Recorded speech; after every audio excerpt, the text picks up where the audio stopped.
Like I really want to talk to her. I was literally speaking to her today before I came here. Let's go now. Yeah, let's do it. Love the audacity. Wait, what's she filming? Wait on Tukana too, but it's fine. Don't scare.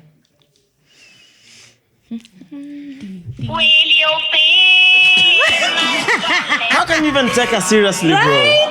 How can you take her seriously? For 1 shilling and 50 cents daily. What? Kunywa kwa nyumba sasa ni kwa drunkard. True. I mean, like I drink in the house if I have friends over, but I can't just be alone in the house drinking. Yeah, exactly. Hiyo hapo kuna alcoholism, hapo kuna shida. Ukijipata unafika kwa nyumba unafungwa mzinga peke yako. Alcoholism for real. Unafaa kujita mkutano kidogo. And weed, does the same apply to weed? I don't smoke. People see the product, they never really see the process. The process. That's so true. People will come tell you how to run your show. But simfanye. Bro, people never. For me, like I take podding so seriously that anytime when I'm podding, I give it my 100%. Yeah. Even if I'm at 30% that day, based on personal life or everything else going on, I'll give 100% of the 30. Yeah. Unaona vitu zinafurahisha Gen Z. No. Small things. Yes, sir. Kwanza mimi naifanya vizuri hadi. Nilikuwa nimeziona nikasema, hey, are we asking them? Niziweza umedinyana leo. No. Siwezi kumedinyana leo. Unajuaje? Si umetoka club sijui 8. Na alafu Hizi nguvu ni mimi nilikwambia we are not the same. I'm built different, bro. Sorry. Unavanga bonnet ukioga? Yeah, hata nikilala. Ni badi. Si unakumbuka ni kama ni badi. Uko na skincare routine? I don't have like a routine. Mi routine yangu tu ni kuoga na moisturize na katu fit. Sana tu kafiti. Like katu fit, bro. Like at least katu fit. Like online boyfriend. So mnafanya nini kama mna date? Tunaitana tu babe na mna chat tu kama touch your left nipple for me on FaceTime. Aye, bro. Hey.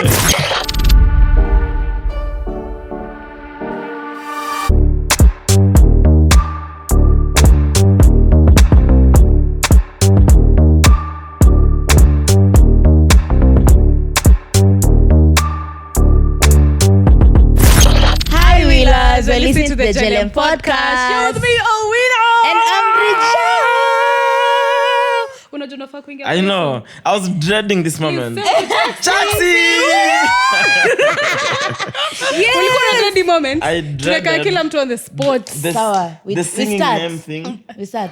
Again? Yeah. Okay, let's go. Brijo, inakuwa the best part ya Brijo kwa episode. I know. Aya. I can tell. Okay, let's 1, 2, 3, go.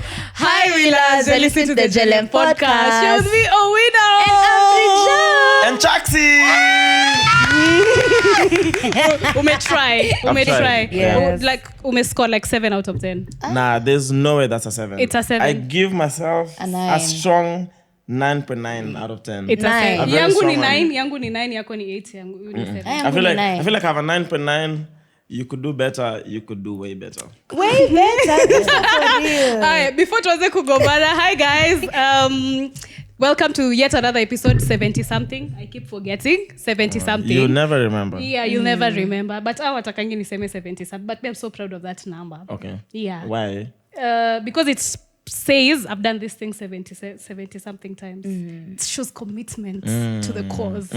Yeah. And as you can see, we are in a pretty new space. Yes. We are at Unique Records / stationery shop, and there's a lot happening. And this is a space I personally love. I used to buy some art stuff and architecture stuff when I was still in school. But yeah, it's a really, really cool space. And I think this is also the first space in Kijaribu, the tiny desk concept in Kenya, just having artists showcasing the space and having performances here. Yeah. And we're also the first podcast here. Shout out to Unique. Check out their socials, check out their YouTube, check out everything they have. It's pretty amazing. Yeah.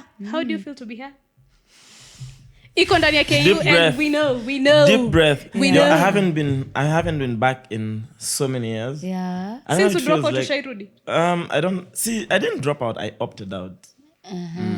Slight difference. Kizungu mingi. But Difference is the similarity. But urudi, so I mean, It's a mix of emotions. Like, it felt nice driving back and then going through the whole KU main gate process. I'm like, okay.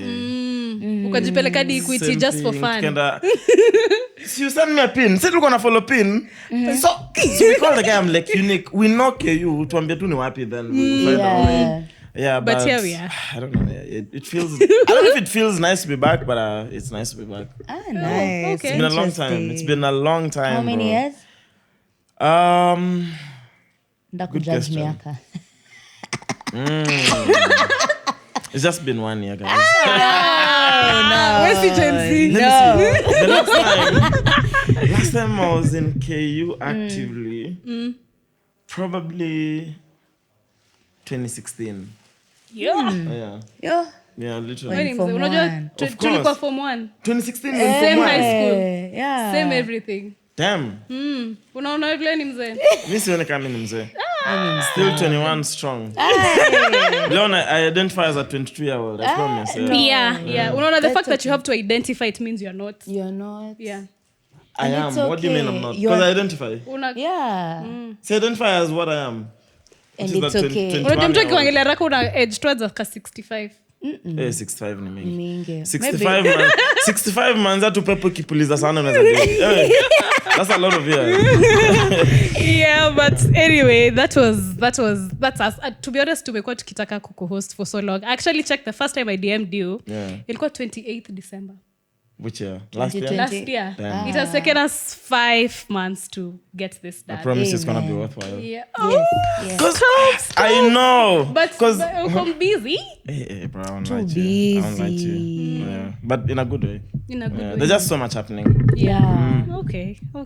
That's nice. Nataka ku launch cocktails. Guys, we're doing a pretty new thing. Cocktails. We want to mix cocktails on set. Yeah. Umekuja siku ya baraka. Unaona wale wageni wanakujanga siku mmepika chakula mingi. Ndo hii. Ndo hawa sasa. Ni wewe. Yeah. I used to do a show called Loud where I would make cocktails on YouTube. Back in the day. Umeishi maisha mingi, I've bro. lived Tunakubring many back lives. na ma I've lived memories. many lives, bro. Yeah? Let's do it. Nice. What do you guys okay. drink? Normally. What? What do you guys drink normally? Cocktails. That's what you drink normally? No. You actually go out to drink Anza na cocktails? kalevi kwanza. No, pause. MLEVI. What do you drink normally? Ndio zishike haraka Long Island. Damn. Yeah. Kwani unakunywa? Nyinyi watu hii. Unaweza toka tu kwa nyumba uende kunywa cocktails? Okay. Kwani wewe unaenda kunywa? Tequila mostly. Si ukunywe kwa nyumba? Kunywa kwa nyumba sasa hiyo ni kwa drunkard. True. I mean, like I drink in the house if I have friends over, but I can't just be alone in the house alone. drinking. Yeah. Exactly. Yeah. Hiyo hapo kuna alcoholism, hapo kuna shida. Ukijipata some unatoka kwa elements. nyumba unafungwa mzinga peke yako. Alcoholism for Unafaa real. kujita mkutano kidogo. And ujiambie. weed? Does the same apply to weed? I don't smoke. Nice. Do you know? No, see, we are too. judging other people. Us, we are pure people. No, you guys smoke. No, personally. I do. Do you know how many people You do. Oh, she does. weed peke yake? Do you know how many people approach me in events wakitisha lighter or if I can sell them Yeah. weed or if they can smoke me up? Unakaa especially pedi. Nakaa tu pedi, bro. I don't know. na give vibes za pedi. Well, I mean, someone. to be honest, ungekuwa a Ni a creative, show. it would be hard to explain your hair.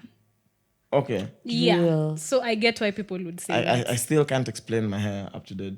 But then unajua ukiwa msanii, there are things you can Ina- get It out blends of. in. Yeah. Dude, mpaka najiulizanga kwani nakaa pedi tu. Nakaa mse mwenye naweza kuwa na lighter ama pedi ama nauza bangi. Yeah, but I don't surprised. smoke. I don't smoke. I mean I could if my friends are smoking I could check a puff, but that's it. Yeah. But I don't smoke. Yeah. After that, yeah. Personally, I don't like. Ni Maybe pombe tu. edibles. Edibles. Okay. Edibles ziko na so much paranoia. I saw Rono recently alisema she took edibles before going on a flight. Na alikuwa na so much paranoia during the flights. You guys saw the video of Salasia when he took edibles and that got hospital. This You didn't see it? Alikuwa anasema hapo usijaribu pedi Salasia is just a clown. Shout out to Salasia. yeah. Anyway, to mix cocktail, I don't know how to start, guys. You're going to figure this out with us. But yeah, here we are. Mwas tuanze wapi? Tuko na barista of the day.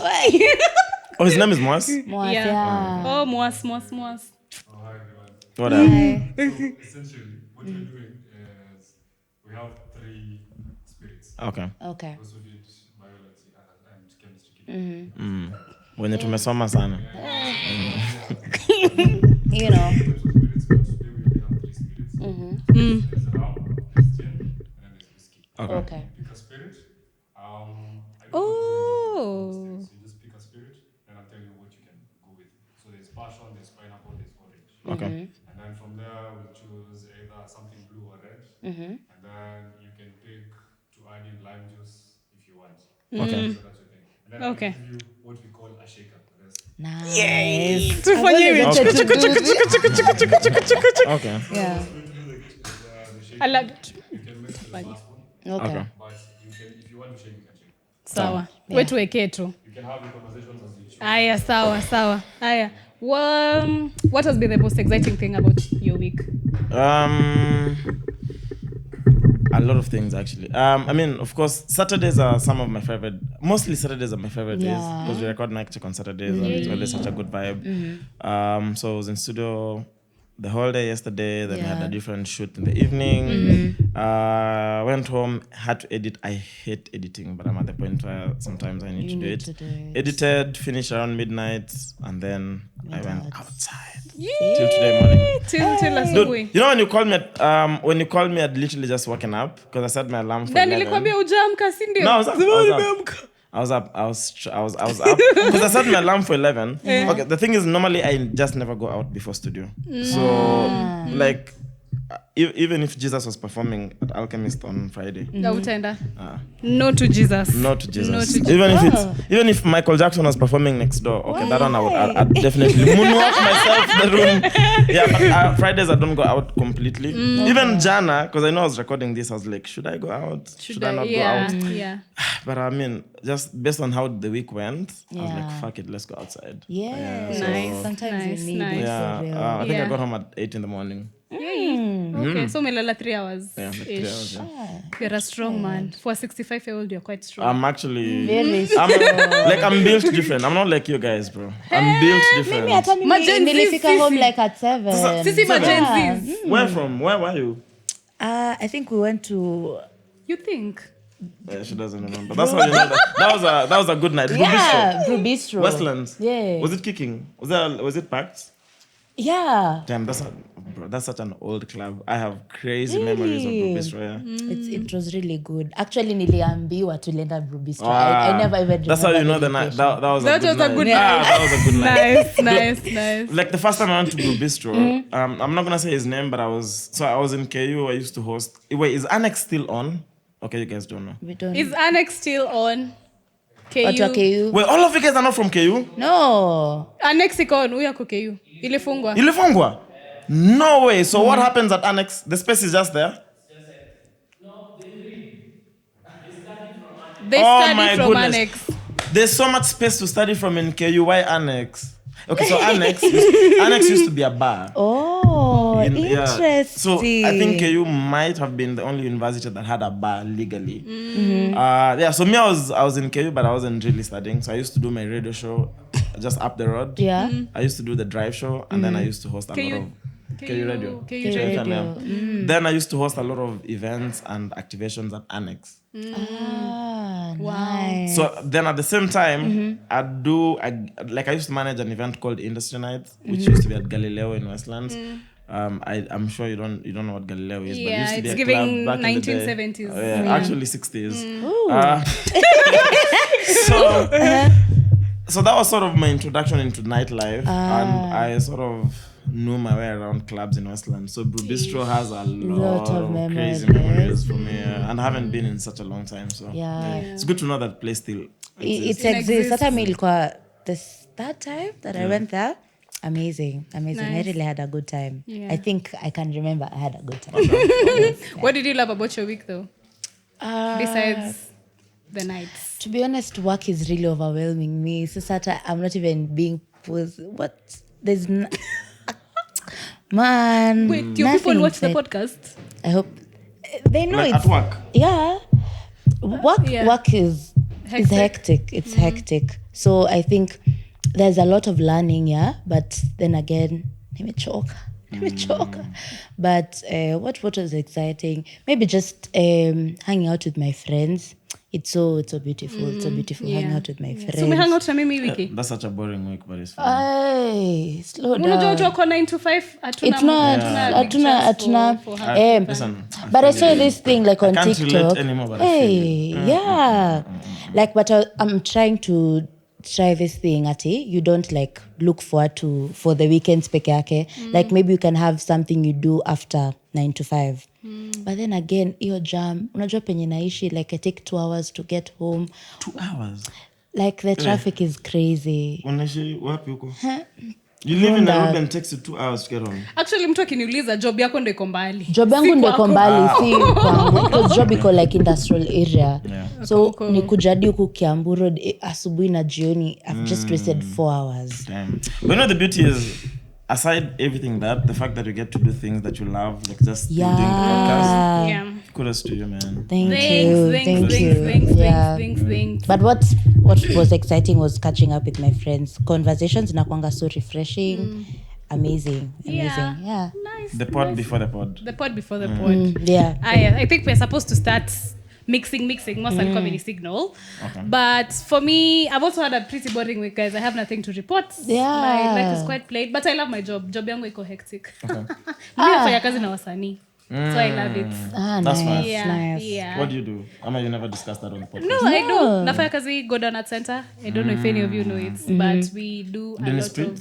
Yes. Off the street? Okay. Yes, artists. But being from an architectural background now, it's Mamjengo. That's why I'm there. Well, you practice? You practice. Damn. Yeah, so good. Msamjengo.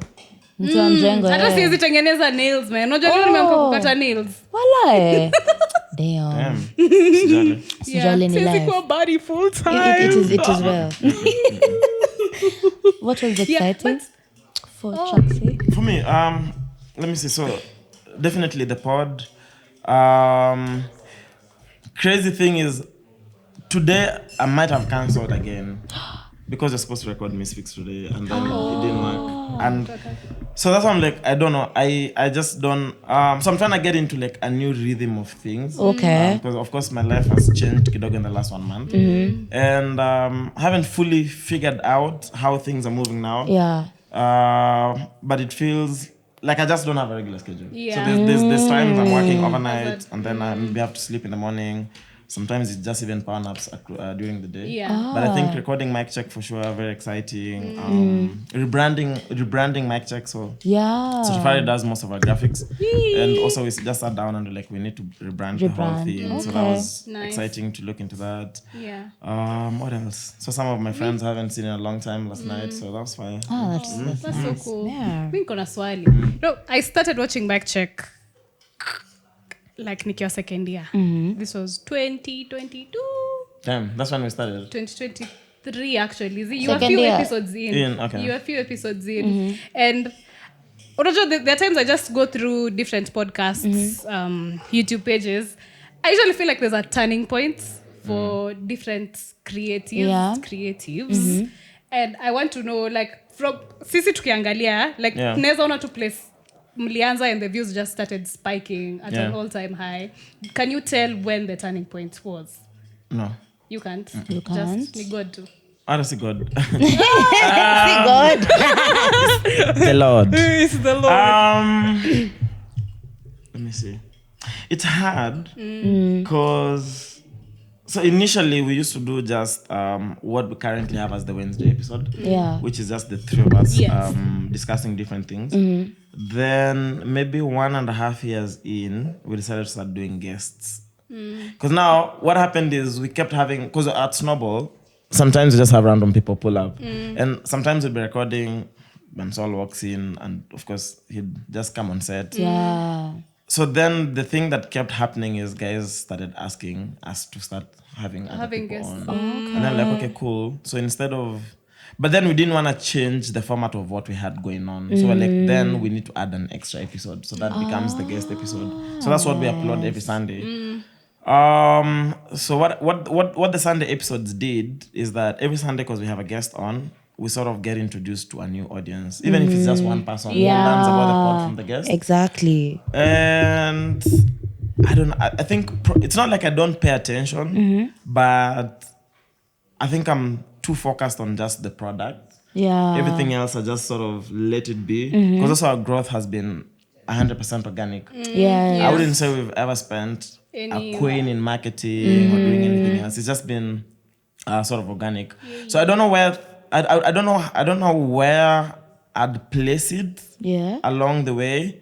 But I'd definitely say probably 2 years in, that's when it sort of started to piece Pay itself off, yeah. together. And even now, I don't know, man. I feel like we're still warming up. Miss feeling in Kama community. Bado. Yeah, like you know the way you have like a football match and guys warm up before the match starts. Yeah. That's how Unafeel I feel bado like Bado bado kwa tuko warm up. Yeah. Hey, jogging. Yeah, I don't think we've done even half of everything we want to do with the podcast. Nice. Yeah, so that's exciting. Yeah. That's exciting. Latin live show. It was so beautiful. Oh yeah, it was nice my to see. days. Yeah, it was nice to see. It was so beautiful. Me, She didn't think like I watch you guys, so she was like, I was actually, I was surprised. shocked when you said hi to me the other time. like, I Like, know good you. to see you. I'm like, wait, what? Tulifeel kama myself. Hey, tumpigana simu. Okay, so much Chaxy ananijua. Yeah, I mean, like, when you send me the link, the thing is vibes don't lie. When you send me the link, because also I'll be honest with you, the thing is, I do check my DMs. It could take a while. okay. Because also, I don't know how DMs zangu zishangi. Like if you go to my DMs now, you will scroll Imejaa baddies. forever. Baddies wako. Hey. Yeah, it's a mix of baddies. You know? It's a mix of everything. Yeah. So I get sent so many links. Oh, I have a new song. I have a podcast. I have this. So many links. And then sometimes, like I click on a link. I have a bit of time. I'm like, no, even. So sometimes I'll click. Sometimes I just won't. Yeah. Because also there's just so much you can do as well. Yeah. So for some reason I just clicked the link, and then when I watched you guys, I was like, damn, they really remind me when I started doing podcasting as well. Because it's just vibes. Yeah, you guys are just who you are. And so when I was like, so I'll pull up. I don't have to commit, but I was like, I think I told you something like when you're on episode 60 or something. Tukifikisha episode 70 minutes. Actually, yeah, I think that's what I said. Yeah. Nikasema tutafika. Tutafika ndio hii. And then, Let's mix the drinks. Juu tutasahau. Unajua watu sisi wa Jesus. I'll do something whiskey for me. Yes. Whiskey spirits, yeah. Chukua ile crazy cock. I really want to shake the thing. Yeah, just like what I'll do is you choose your ingredients, and then those who want to shake will shake, and then I'll shake for you as well. Nice. Okay. This is courtesy of Neighbourhood Cocktails. If you all ever need to do for your private parties, cocktails in your house, he shows up like atatoka hapo like a teleporter. Yeah. Yes. I'll do a whiskey sour. Whiskey sour. A whiskey sour, yeah. And kona Jane. Mimi nataka drink ya color blue. Damn. Drink ya color blue. So whatever it is, bora and blue. Bora ni blue. I'll add the because we're not publicizing anyone here. We're not showing the drinks here. What do we do? I'll just measure for you, and then you shake. Sour. Sawa. Yay, I'm gonna shake. You have to shake? Mimi na Shakespeare. Oh, Shakespeare. Great one. Bam. Because so funny. Yeah.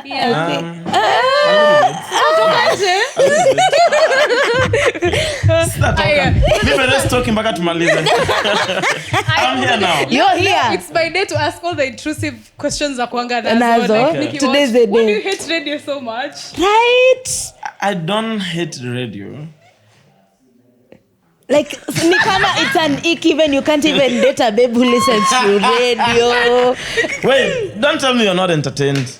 With what? Well, that Misfix episode. It is very entertaining. Very There entertaining. you go. So I don't hate radio. I think because as someone who I'd say stumbled upon what at the time was radio, and even did a bit of radio. I think what I struggled with is just how radio in Kenya completely failed to adapt to the new wave. Yes. Dude, it was a whole thing even with the government. Remember analog digital? It was a whole thing switching. Yeah. Like even the government had to completely switch from analog to digital.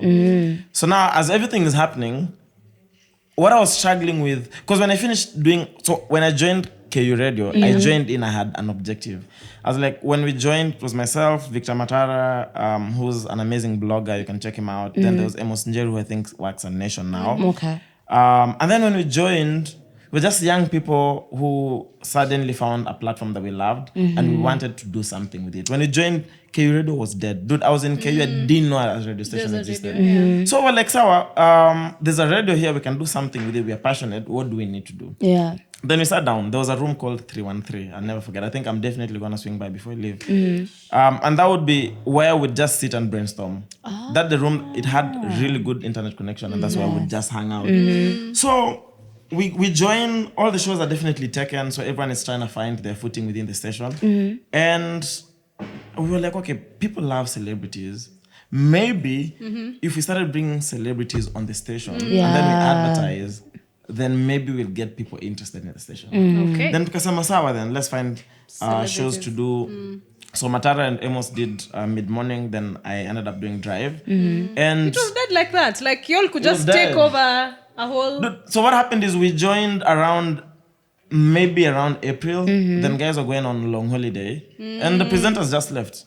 Sim long holiday, so Amanda. So we found ourselves new in a station and literally pick whatever show. Most of the shows were available. So tukasema sawa, then how do you find celebrities? Like, okay, we just reach out to whoever you can find, and then we just get it moving. So that's how I actually met Tafari, because Amos and Matara found, I think, the first show, I think they got Kenzo, if I'm not wrong. I think so. And then what we'd do is we'd make a poster, say so and so is coming on the show, and then we'd circulate in the WhatsApp groups within schools. People have WhatsApp groups, the shule, these performing arts, the nini. So we get our friends, and then you're like, in any WhatsApp group you are in, just post the poster. Then we created pages, Facebook, nini. So then it just became a thing. I think my first guest that I ever got was Nonini. Crazy. And I just reached out through Facebook. And homie pulled up. So when I got in, we literally joined when no one was listening to the station. And then by the time I was leaving, like I'd tune into the Drive and it was crazy. The Drive would trend on Twitter. Hizo days, just because of how crazy students were tweeting and saying stuff about the station. Yeah, so I did that for a few months and I got so bored. Oh my God, I got so bored. What about first year? This is ideally second year. Second year, okay. Second year, but now shule. Class. Mimi nakamini radio. Nafunenda annex na natengeneza pesa. Natengeneza tu do. So I got bored and then I just walked out. But then so this is actually 2015. So I walked out. I was like, it wasn't exciting for me anymore. Class 8. Yeah. Damn. Nilikuwa fanya KCP. 2015. Yeah. Chapo tukifil Jesma. Fuck Jesma, man. So I just walked out. Then the school was starting their TV station. So they approached myself. Actually, that's why I also met Erosh, because when I joined, Erosh was already in KU Radio. Okay. So then KU TV they were now conceptualizing the whole thing. And then they approached us to work on the entertainment segment. So Erosh and I worked on a show that now they flighted on KU TV. Then I was like, shit, I don't want to do radio anymore. I got so bored, but I want to do something. So I was working a lot with musicians, and SoundCloud was a thing at the time. So nakumbuka niko like, okay, so people upload music on SoundCloud.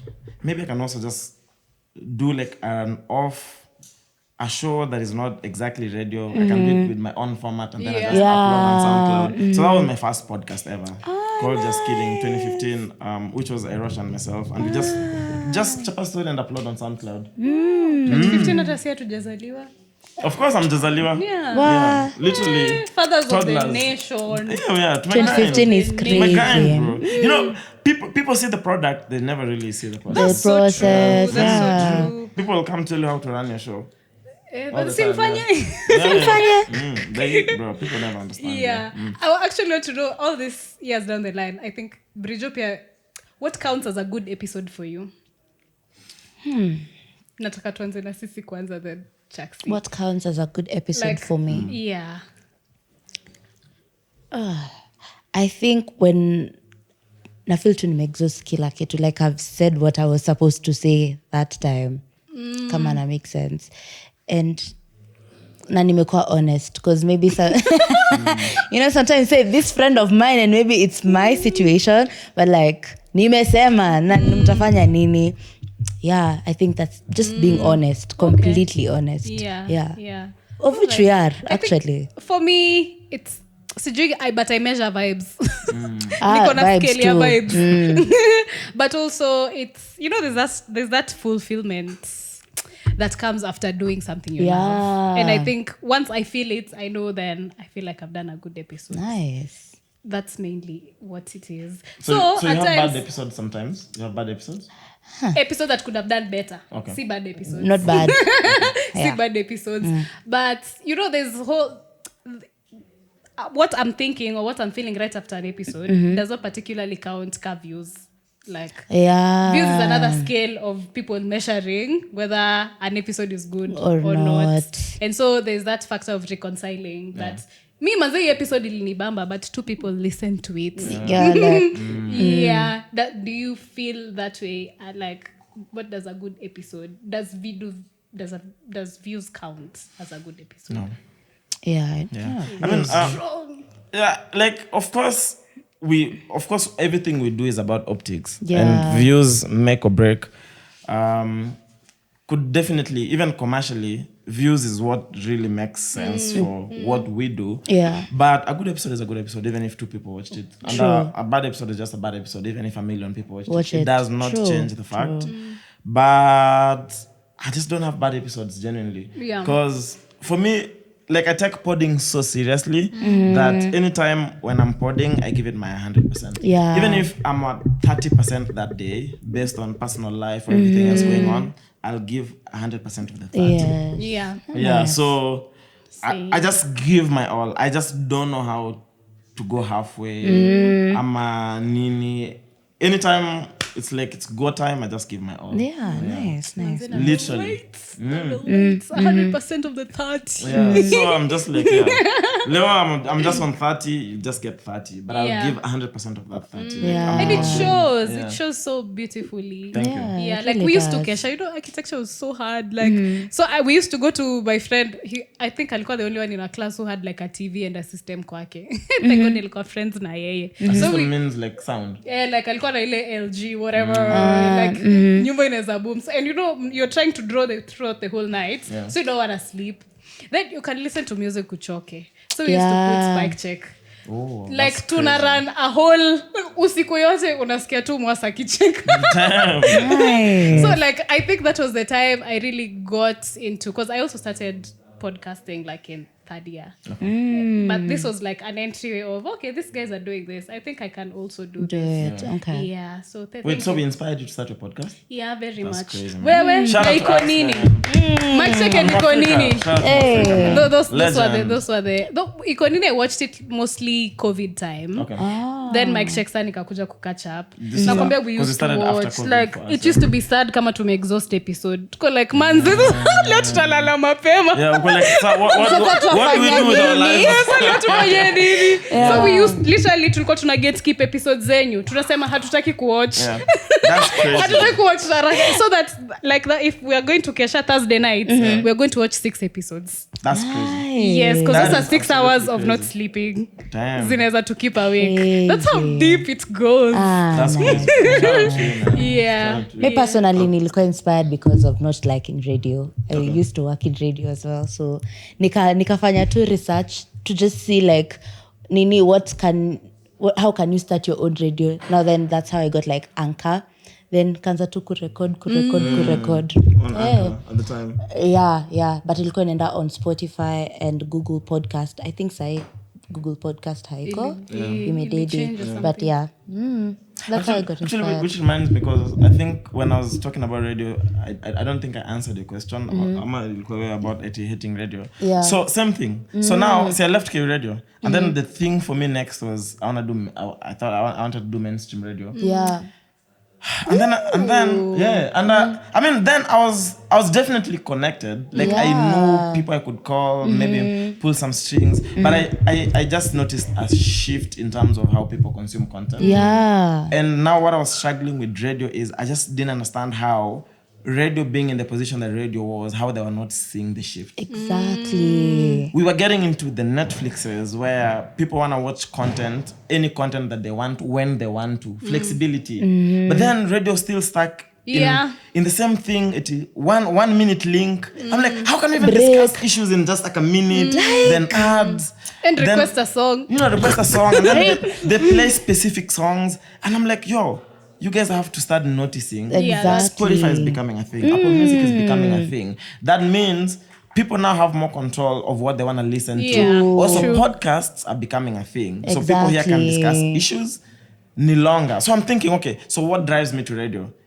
If it's news, I'm on X, I know everything that is happening in real time. So I don't have to wait for 1 p.m. news to know what's happening. Exactly. If it's music, I have my playlists, I have songs, I know when a song comes out. So I don't need to listen to radio to know what song is out. Exactly. Then I'm like, conversations, podcasts, YouTube. So then what is the thing that drives people to radio? And then radio. Patanisho. Hatuwezi. But sasa pia patanisho pia huwezi sikiza daily. Hawezi sikiza daily. So my thing was like, I just didn't understand how they were not seeing the shift. And they just maintain the same programming. I'm like, this is driving me insane. Yeah, but would you take a radio job now? Never. Why? Yeah. For real? No matter the money? No. I'm at the point where money is not a motive for me. Like, I don't do things for money. Of course I want to make money because everything costs money. But for me, money has to be a byproduct. So I'm focused on, let me build something that now can money becomes like a byproduct. But I don't wake up in the morning, I'm saying, let me go pod so I can make money. True. Ungekuwa tutafuta pesa hata si tungekuwa tumeacha kitambo. Radio sasa niende huko niko like, I would never do radio. Radio is so overwhelming, to be honest. My drinks tumeyap sana na tukunywi. Hey, my sister. Na niko na kitu yangu ya kushake. Unaweza anza kushake. Can I start? Okay. That's your drink in there? Sasa what's No, I don't know what it is. What's here? No, I just want to see what she'll do. Nivo. Si wanafanya hivi juu. Oh. Moja. Tutajenga muscle. Thanks. I don't think muscles zinajengwa hivyo. Wait. Tufanye hivi once. Shafikira kona biceps. Nina feel nime succeed in life. Hai pole. Lazima hiyo motion mtu alani. Oh. It's a whole procedure like that. Yeah. Loud is coming back. Go check out Loud. Nice. Is there someone you had really dreamt of interviewing and it happened? Yeah, a lot of people. People. Everyone we've had so far on the pod has been people that we've genuinely been interested to speak to.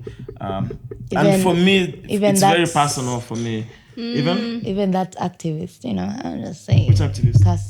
Caswell, yeah. I definitely want to speak to Caswell. Was he abducted? I don't think he was. I don't think so as well. And if you watch the episode, you can... It's clear.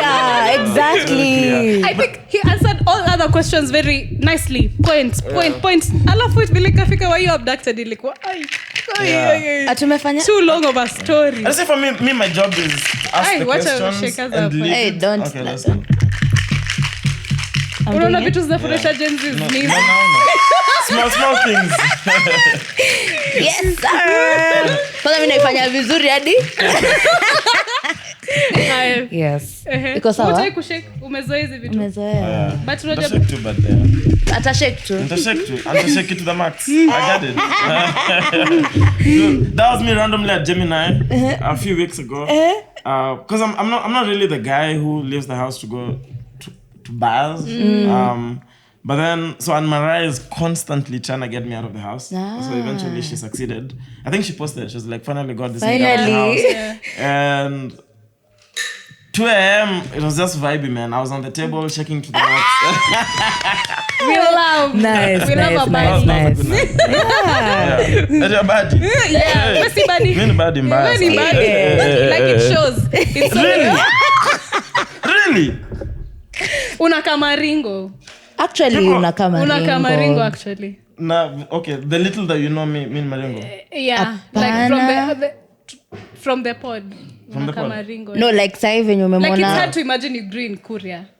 Damn, bro. Okay, yeah. Crazy. Yeah. Crazy, bro. Yeah. Like, Korea is a whole different conversation. But, like, it's just perceptions. Because also people tell me that I feel like unapproachable. I don't know. I don't see myself as unapproachable, but that's what people see. Unapproachable, no. Yeah. Maringo, yes.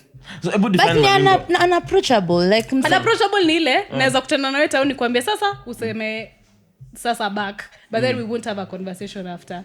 Sasa siko tao, sasa tunataka tuongee nini? Sasa si hauko unapproachable because I could say hi. Got There are you. people too wenye let me try see like calligraph. Yeah. Nikali unapproachable. I would not siwezi muona tu town. msalimie. Let me tell you.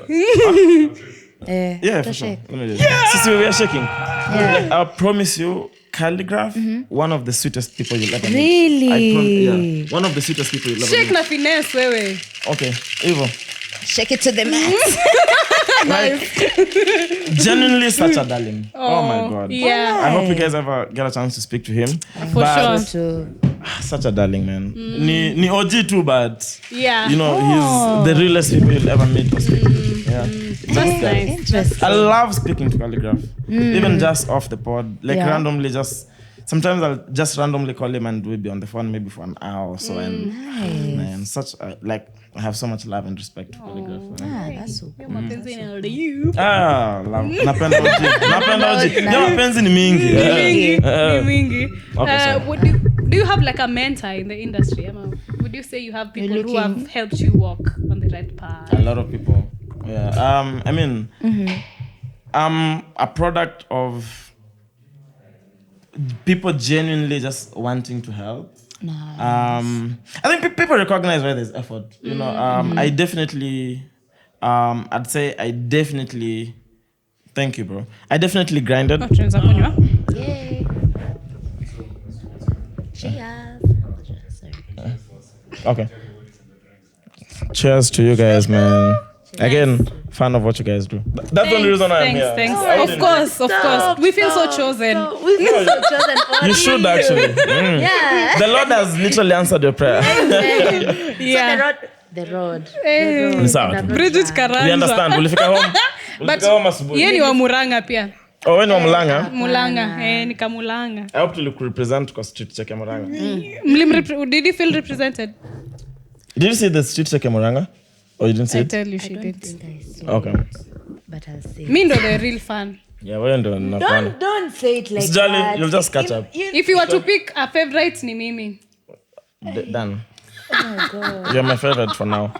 Tia ameona hiyo street check. But tuna connect through going out. Hapana, kwani mna go out pamoja? But like, I've never seen you outside. But you love going out. I love going out. That is the same thing. Au si force? I think maybe we're just in different spaces. Yeah. But same ni vibe. Chill is nice. Yeah. Yeah. Nice. Neighbourhood Cocktails, guys. You were to tell us something. What's in my drink? Oh, what was Spotify, guys? Sorry. But you can upload this video on Spotify. Yeah. Unaona ndo maana tunataka kujua story ya mentorship. Utatu men. Sorry. Aya, I have a blue drink, guys. Let's see what's in it. Moonshine. What's in the moonshine? So what I'll do, I want you to imagine what is in the drinks. I won't tell you. Guess what's in the Watu drink. wenye sisi si walevi. Just guess. Properly. Inafaa kuwa na matunda fulani. Okay. Yako ni very simple. Yeah, for sure. Yangu, Pilipili na asali. So balance of sweet and sawa. sweet and kind. Sweet. Pilipili in Kizungu.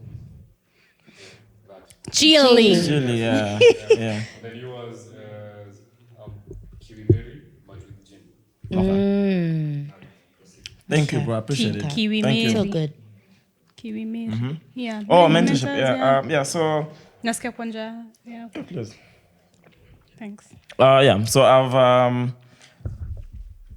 I've had different people. I wouldn't say that I have someone that I call when I need specific things, ama nini, but I've picked a lot of things from different people. Okay.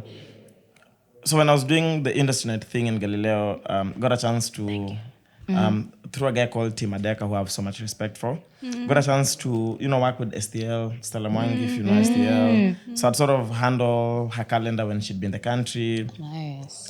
So then learned so much through that.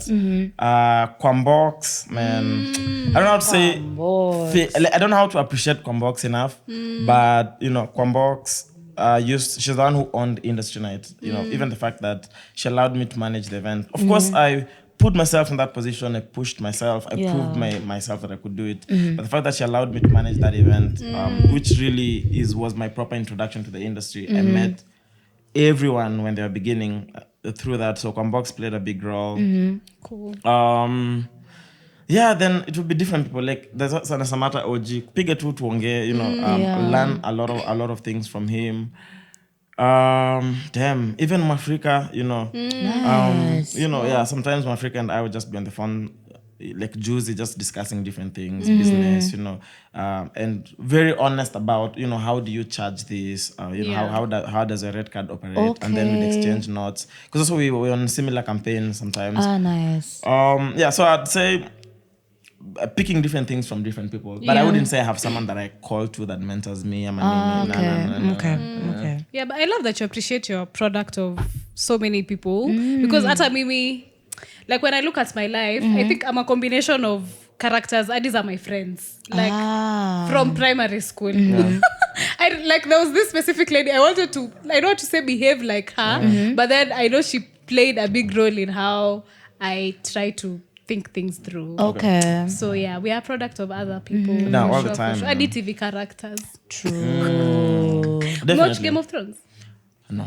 Thank you. We can't have a conversation. Sorry. I mean, we already are. I mean, This doesn't count. I don't know, man. It's so hard for me to really find time to watch TV, especially commit to such an extensive program. I'm just a guy of YouTube, bro. I'm on YouTube so much. Yeah. Also, by TV, you mean Netflix, Showmax, blah, blah, blah, blah, blah. Yeah, like films. news. Films, TV, I don't know. It's such a big commitment. Yeah. Not that I'm not interested, but if I really like a show, I want to watch the whole thing. I just don't have time. I genuinely just don't have time. Yeah. Pia uko loyal. Mimi niko loyal, ndo maana naweza watch vitu refu. Loyal to? Like shows and people. People. And all that. Yeah, definitely. That's why I'm like, if I like it, I'd want to watch the whole thing. Yeah. I was trying to gaslight you, but imebako. Don't worry. There's a... But I'm very loyal. You think Of course, I consider myself very loyal. Nice. Yeah, to my friends, to even partners. Like, basically... Kona partner? Like life partner? No, I don't. But October 29th. Someone tuliuliza watu, kuna mtu alisema usituambie what will happen on October 29th. Niswambie? Ndo unapata dem. Yeah. You're on the plan. Like this year? Yeah, this year. Why that day? I mean, because I'll be honest with you. So I got a vision in my dream. Hey. And in that vision, there was literally just the date, October 29th. And then, I saw myself walking down the aisle. And when I woke up, I still remembered that vision. It was so vivid. Nikajambia, so this has to be the date. And so I have a bit of time to find someone. Nice. Yeah. But so haikusema mwaka gani? It could be October 29th of 2037. I'm not commenting on that. I plead the 5th. No. Freshy. Yeah. All the best. Man. Thank you. Appreciate it. Nini kuna watu? Wewe kuna mtu. Like one person or many people? One person. Yeah. How long? A year and a half. That's fine. How do you like it? It's really amazing. Me, I'm known for dating people for long. Like, Damn. Yeah.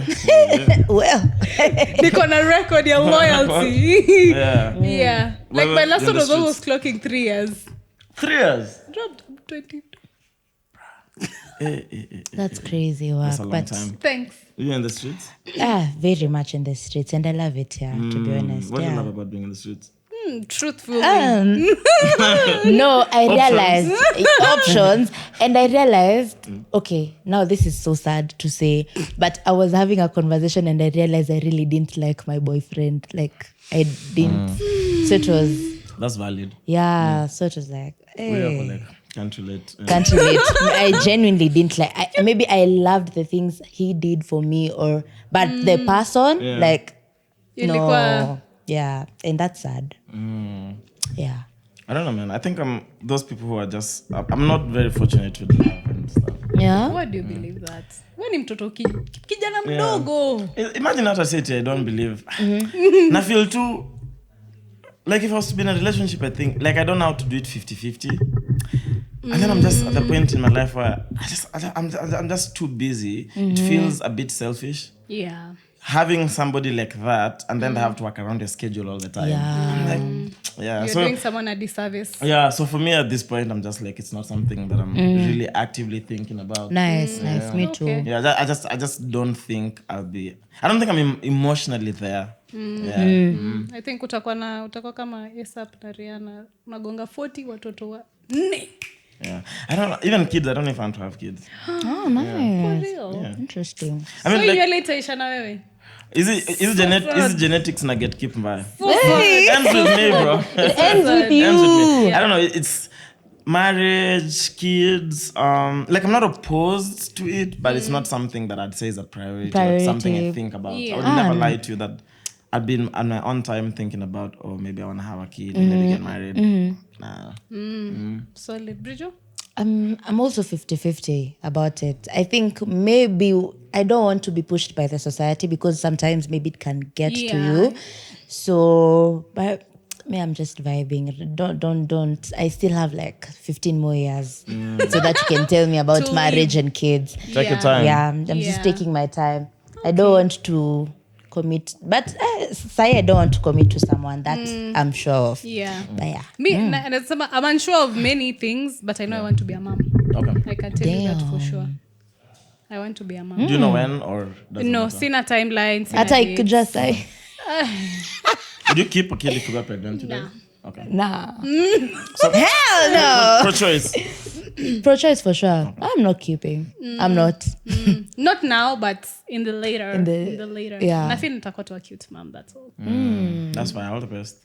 Oh, I think it's okay for me. If it will be unfair to bring someone right now. Like For sure. it's unfair. I don't even know myself. I don't even know. I'm still discovering myself. So imagine bringing you. We want to grow together. I don't want that. I want to bring you with love. So yeah. That's valid. Yeah, you're like, bye, babe. But Bridget atakuwa mama mkali. No. I think I'll be a cool mom, I hope. I hope. You hope. Yeah. Unajua nilikuwa na maswali. Okay. What would you say has been the most painful lesson you've learned as MicCheque? Yeah. Painful. I think the perfect analogy would be, and this happened to me earlier, even during that phase when I was thinking of maybe doing mainstream radio. Okay. Is that I just realized like all my peers and everyone that we were maybe dreaming of doing things together. Everybody, the perfect analogy would be like everyone wanted a seat at the table because the table was already set.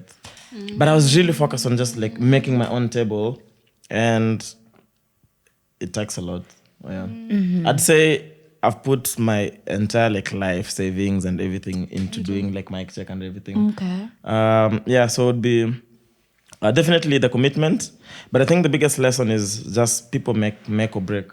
The people make or break. So whether it's the crew, guys working behind the scenes, whether it's Mwas and Mariah, constantly showing up every single time there's a recording, or working around our schedules as well to make sure the pod goes.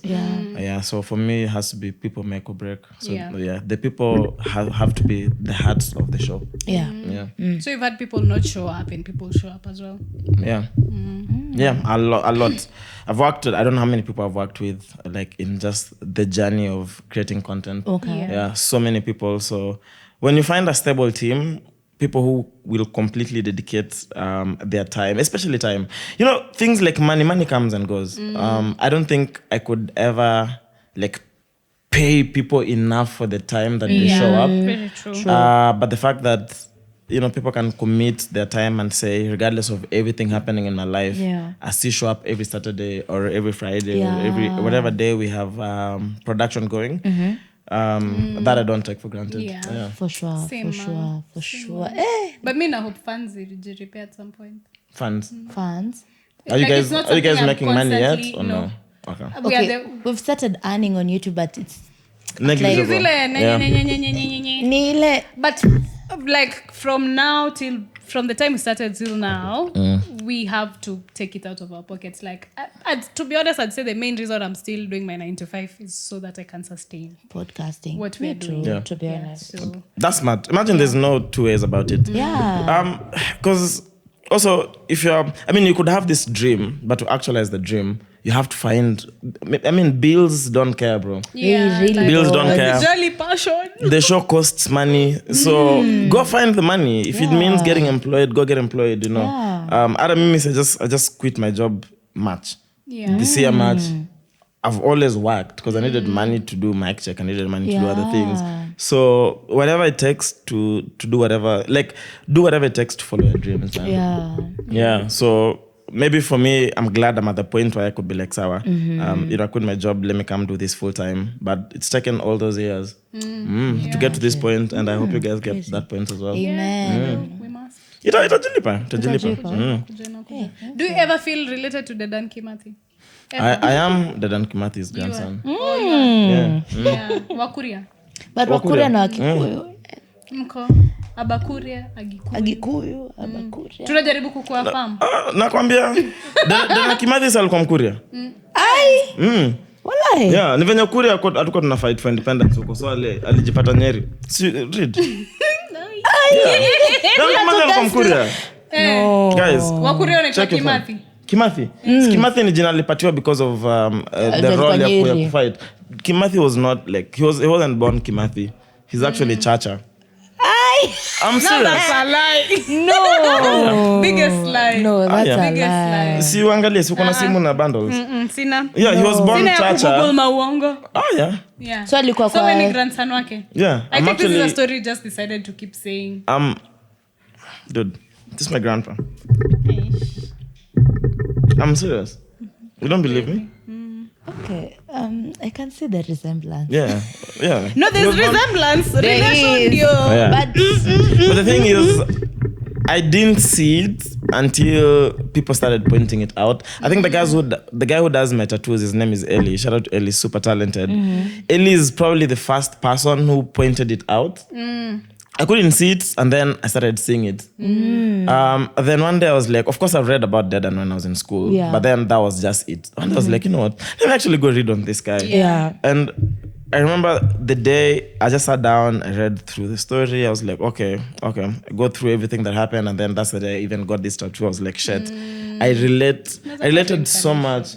Reincarnation. Of Dedan Kimathi. That's Bro, so cool. like each time I bumped into Phil and Abel the other day.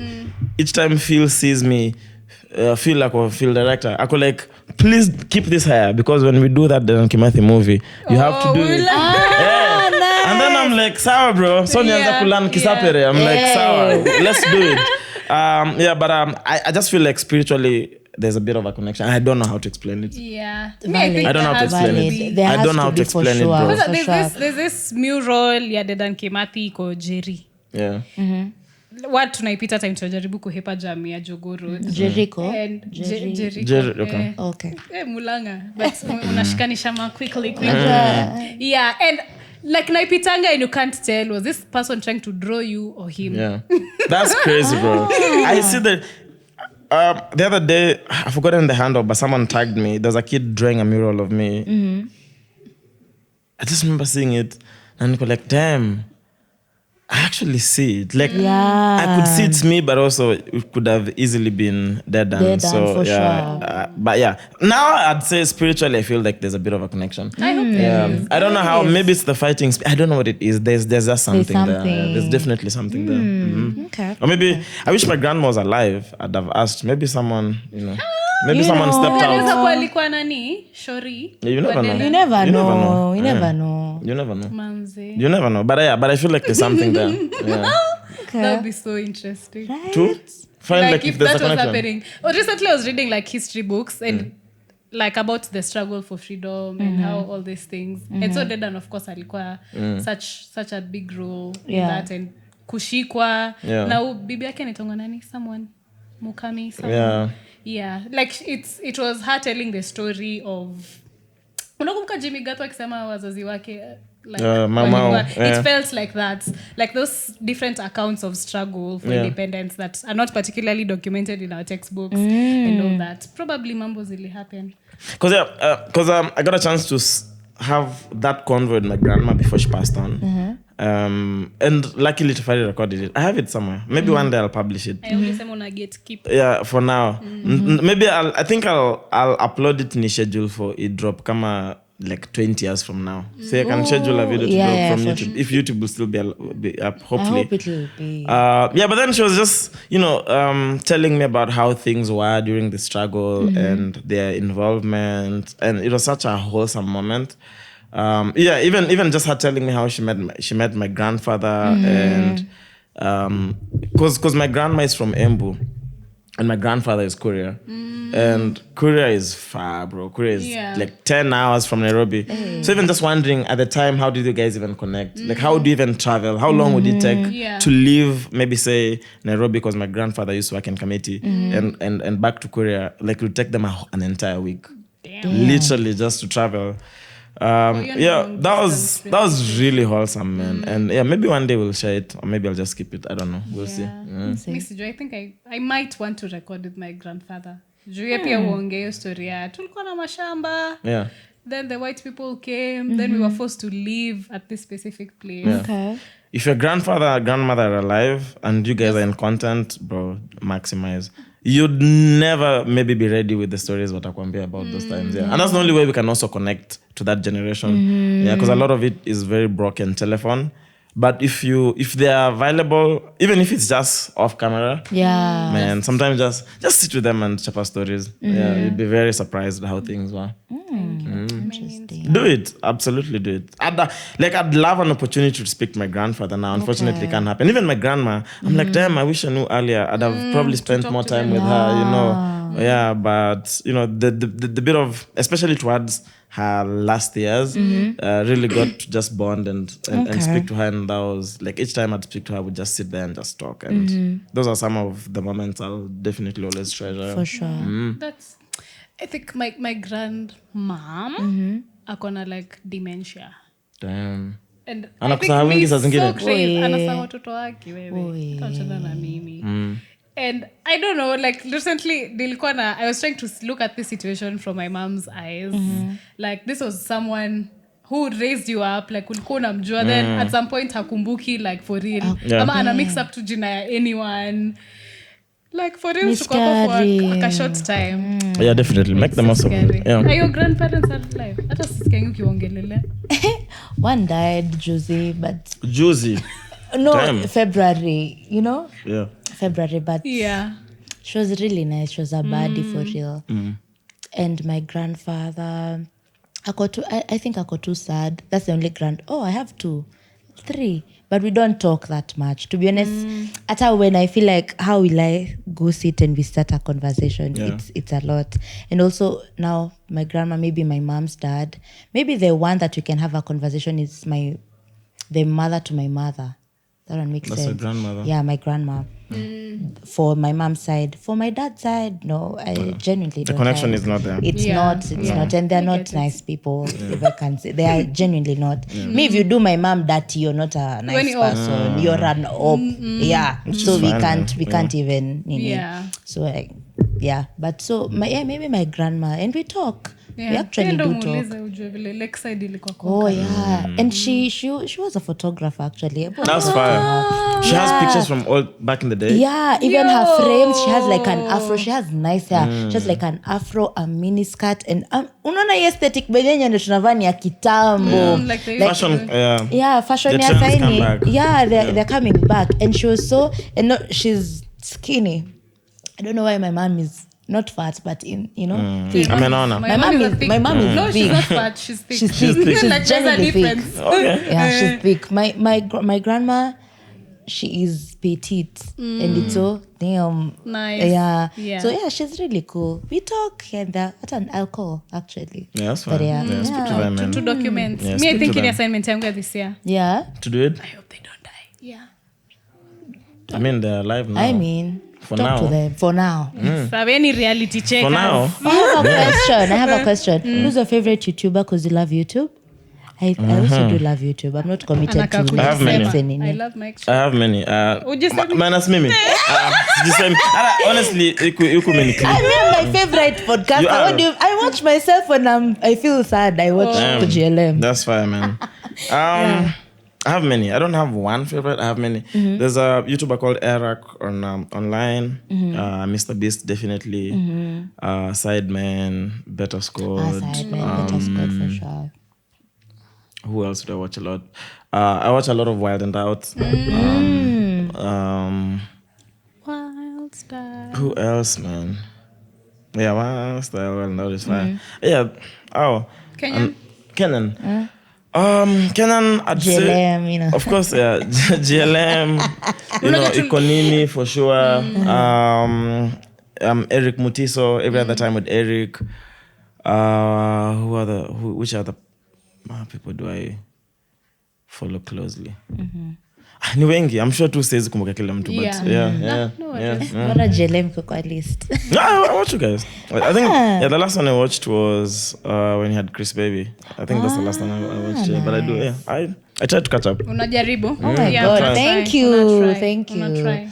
Okay, yes. Yeah, but yeah, thank you for time yetu imeishaisha. Hata story jainza. Unaweza rudi? Tukikubook mapema. Okay, so unajua kama hili to take 5 months. So Maybe let's say 6 2026. months. Yeah, maybe Like 2026. tufanye episode ya kwanza ya 2028. No, I'll come back. 2028 Hamtakuwa mna pod.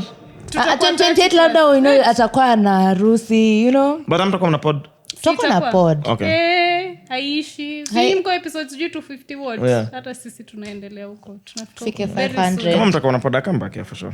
Yeah. I fuck with it, I'll come back, yeah. Thank you. Thank Have you you. enjoyed yourself? Cutest. Have you enjoyed yourself? Yeah, I have. I love podding. Like, Wewe ni hapa.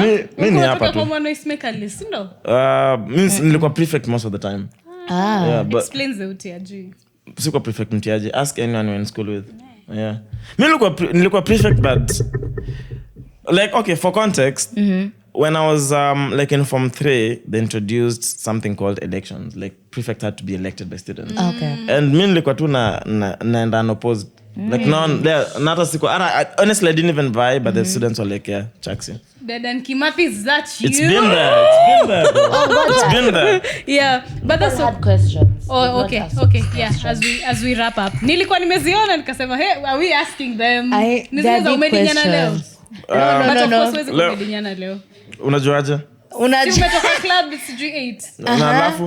Hizi nguvu ni hey. My sister. Mi nilikwambia we are not the same. I'm built different, bro. Sorry. Okay.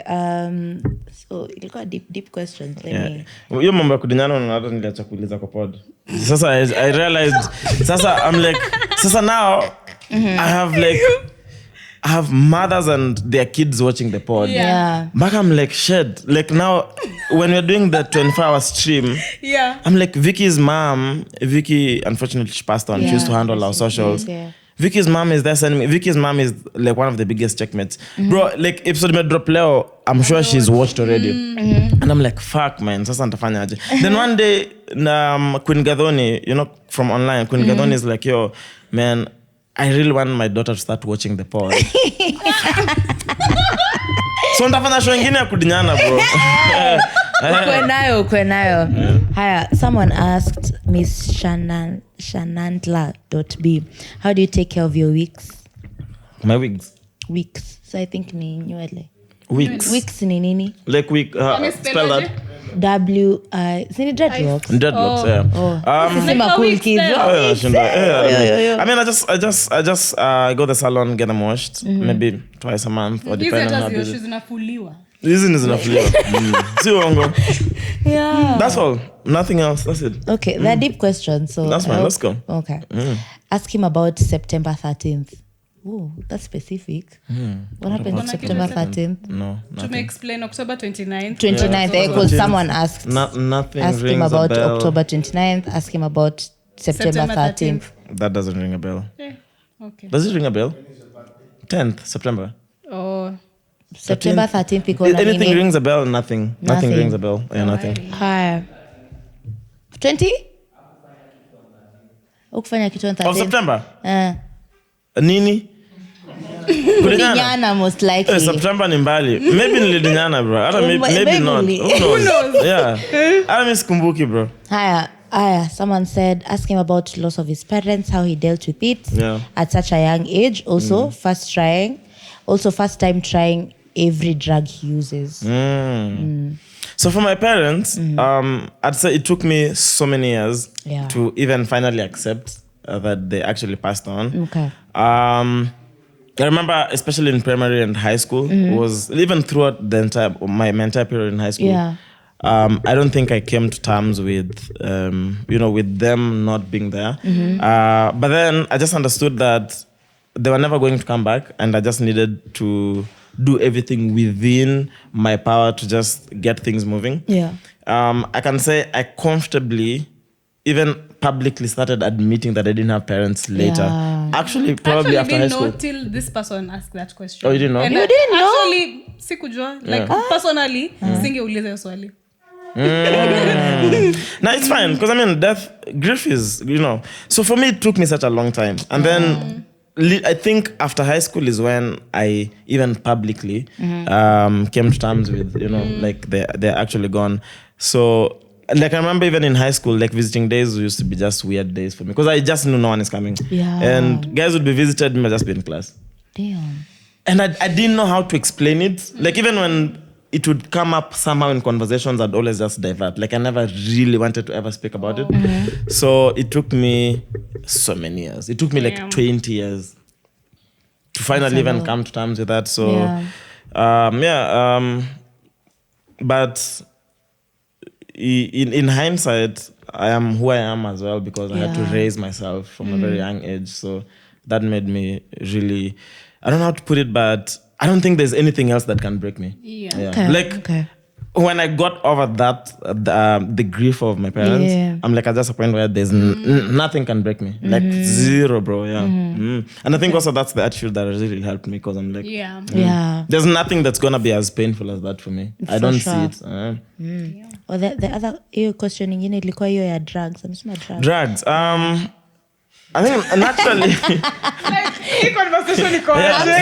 It's fine.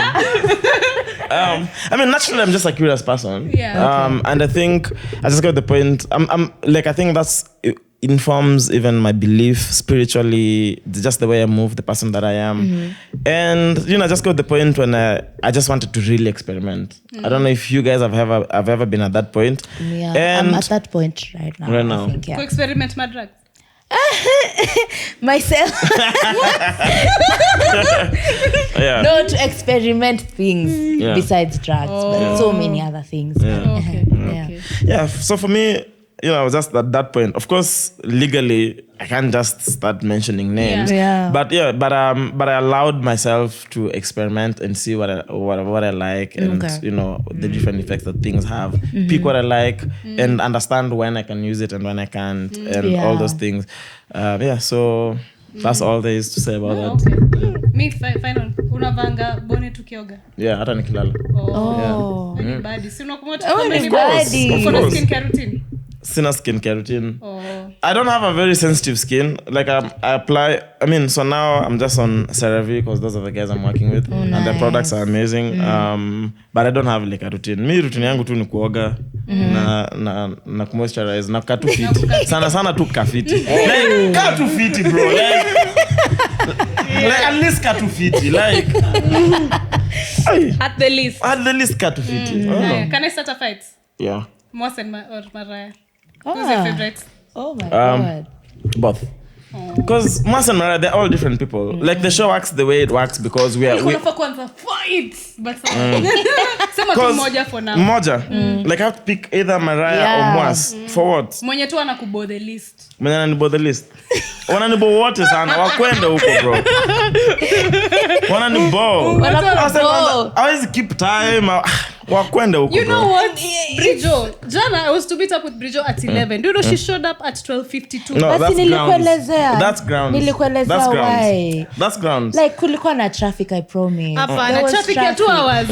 Unadhani anashika. Unajua natoka Kamulu Joska bro. You live in Kamulu? Nilifika 11. Nilikuwa nimetoka home 7. Wait, you work in Nairobi and you live in Kamulu? Wachana na hiyo swali. Wewe ulikuwa umechelewa wewe. Kiambu pia si mchezo. I said Kiambu Road. Kiambu Road kuna jam. I'm still no, like me alisema the initial plan was we are supposed to meet at 10, right? Yeah. Akakola akaniambia, "Aki babe, I need 1 more hour of sleep to meet at 11." Yeah. Exactly. But she called. That's communication. Yeah. And let me tell you, I'm time blind. So by 10:30, I promise. Time blind. 10:30, I was ready. What I the was fuck is ready. time blind? I was ready. How do you even define time blind? Listen, What the fuck is that? Like, you don't know where the time. Anakiwa blurry. Bruh. Alafu all of a sudden, oh my god, ni time ya kupatana na niko. But listen. By 10:30 I was ready. Yeah. I was kutoka, kulikuwa na traffic. Ukarecord TikTok. Anarekodi TikTok lakini hajafika. Like she had a whole video of dress up with me. Yeah. She even danced to a song. Na niko hapo tao hapo tu. Paula, man.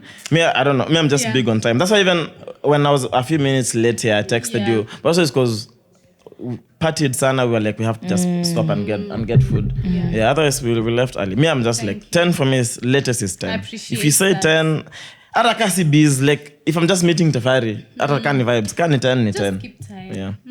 Na ukae vizuri. Suseme leo, Na ukae tu vizuri.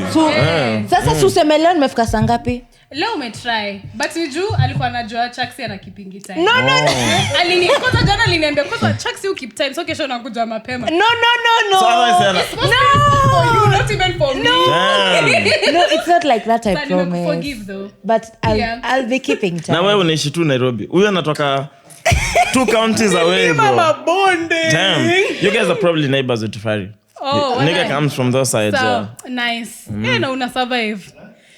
We are strong people. Na anakaa vizuri. Na anakaa vizuri.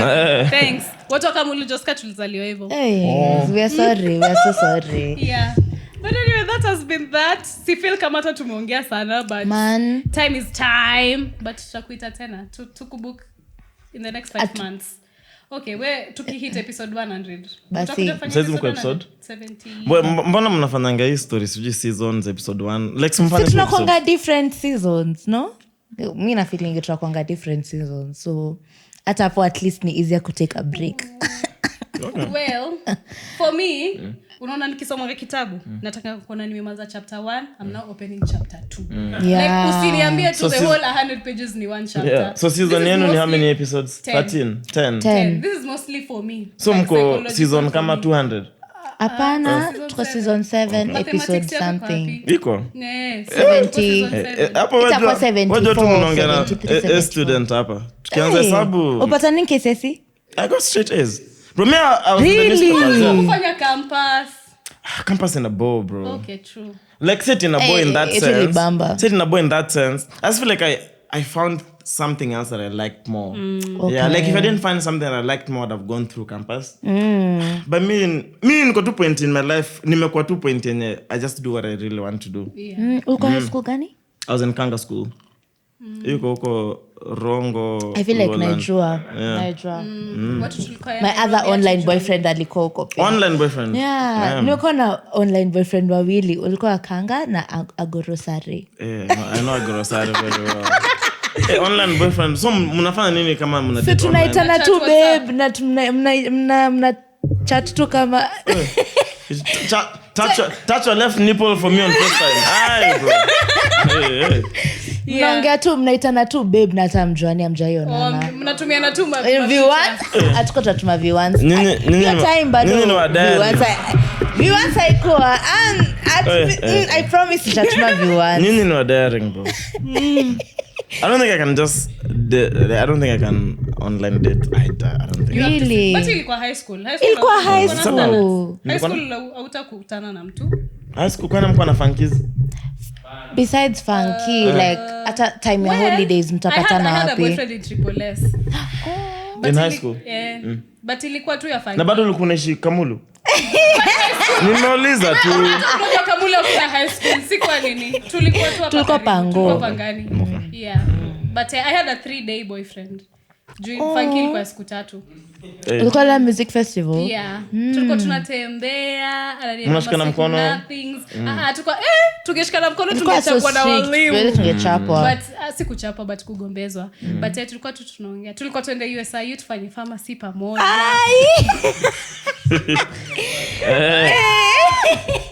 Sasa hizo wako na math lab kwa nyumba. But yeah, we were to build our lives together. Mi sijaipatana na my then here you online are. boyfriends. Damn. Anyway, it is well. At least. Keep time. Aki.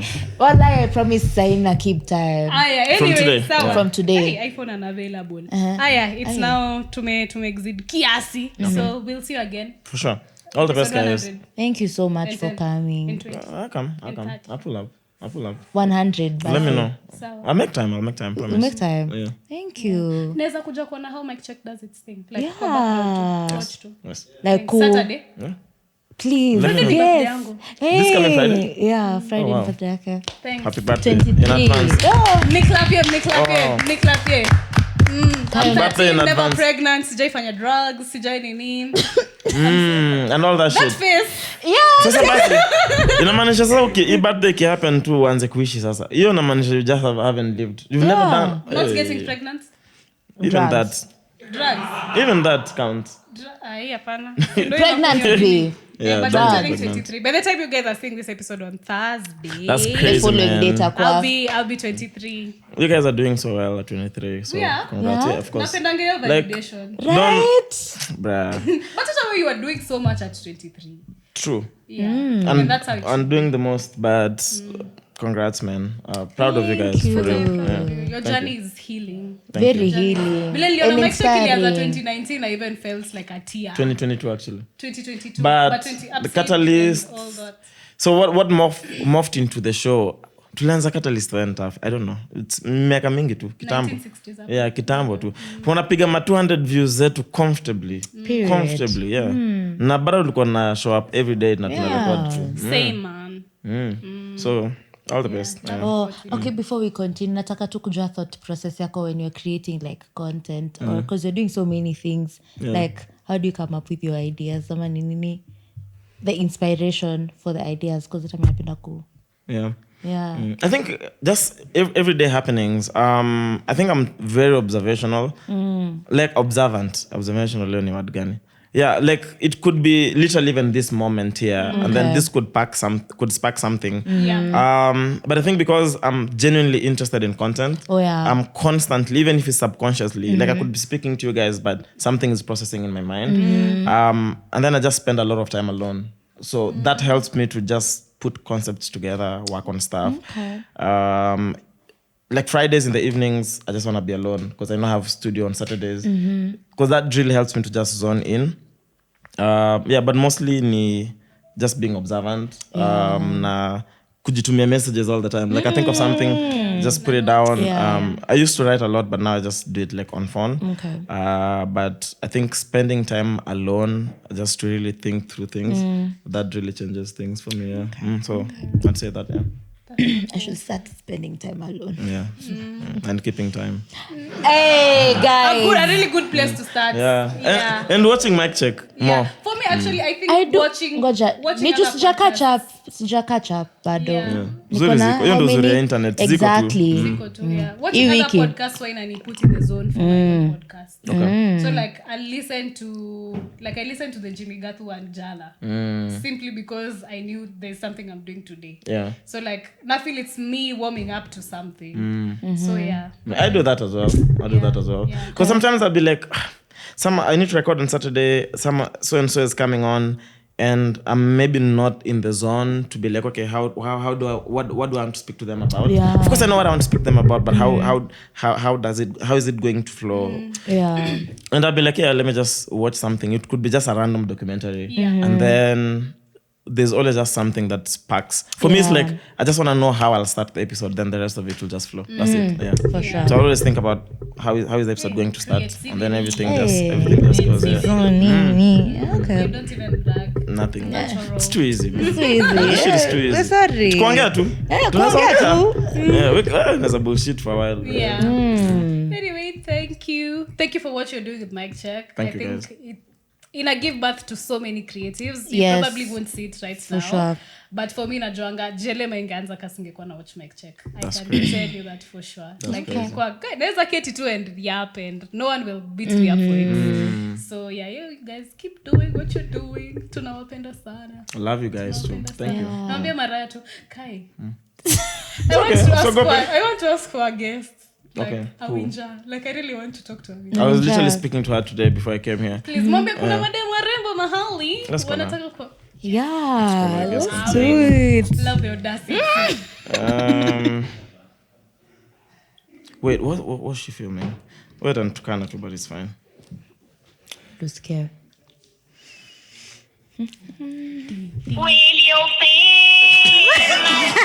How can you even take her seriously, bro? How can you take her seriously? 1 for 1 shilling and 50 cents daily. What? I hope she doesn't think I'm calling to prank her. How can you even take her seriously? You know what I mean? And that's her singing. Okay, I think she's still on set. Labda kwa... Because she was going on set in the morning. Hello? Hi, my love. What up? Hey, Chaxy, what up? Good. How are you? Niko salama, wewe je? Mi niko salama kabisa. Kuna Niambie. so I'm at the podcast I was recording, and they just wanna say hello. They wanna say hello. Hi. Hello. Sasa, Poa sana, mko fiti? Poa. tumejaza tu mapenzi kwa roho. Mapenzi for you. A lot. Oh my, okay, nikina nani hawajui hizi masauti sasa cheki, please. Oh, you I can tell you for sure. I'll send you a link. Yeah. I'll send you a link. Oh, But we are here you with guys. Chaxy, and we are requesting for a guest we'd want on our podcasts. Okay. You are top of my mind. I love you like that. Oh, thank you so much. Any damn time, let me know and we can plan. Nice. So thanks. That's all. Alright. Yeah. Thank you. Chaxy, I thought you were pranking me again. I told That's what you're known for. you. No. Amecheza Umevaa gloves. yako hapa. Nilikuwa nimevaa gloves, like bring it on. Let me tell you, I'm definitely going to prank you and you'll never see it coming. I got you. Nimetenga. Alright, my love. I'll catch up with you. Okay, bye. Thank you. Bye. Bye. She's so sweet. Yeah, she is so she sweet. She's so is. sweet. Okay. Yeah, that's it. You made wrap up Mara 62, but I know. this is the 63rd one. Yeah, that has been it. Tuambie unatupenda. I love you guys. Thank you. Like genuinely. Otherwise, I wouldn't be here. Like, And you're watching 'cause why? JLM. Do you know how crazy that is? Like, Because vibes don't lie. Sina kwambia, like, when you reached out the first time and sent me a link, I just clicked the episode. I was like, shit, man. Like, vibes, like, you guys genuinely remind me of Just Kidding when Erosh and I were recording. Walikuwa naishi heaven. You floor, ulikuwa unapanda stairs. Mimi walikuwa naishi mbali. Yeah. So I was like, shit. And then I could just tell you guys are really young, and so I'm like, hopefully we'll do something. Who knows? yeah. Hopefully we'll do something. Who knows? Yeah. Thank you. So keep doing what you do. Thank you Yeah, I'm a so fan. much. This is so affirming. Nasikia vizuri. Thank you. And also the alcohol. Thank you, Neighbourhood. Umemaliza? Now we can see. Hey. Mbona As you can see, guys, hujamaliza? missing Levi, sijamaliza. Wewe nimekwambia For Jesus. birthday ikifika sasa anza kuishi. I know. Start living. Wacha. Msiniambie. Anyway, guys, Yeah. bye before mwanze kuni lecture. This is episode 70 something. I love you guys so much. We keep improving and keep doing what we love best. And thank you for being on this journey with us. And this is Chaxy, this is Brijo, this is Owino. Tunawapenda as usual. Bye. Bye.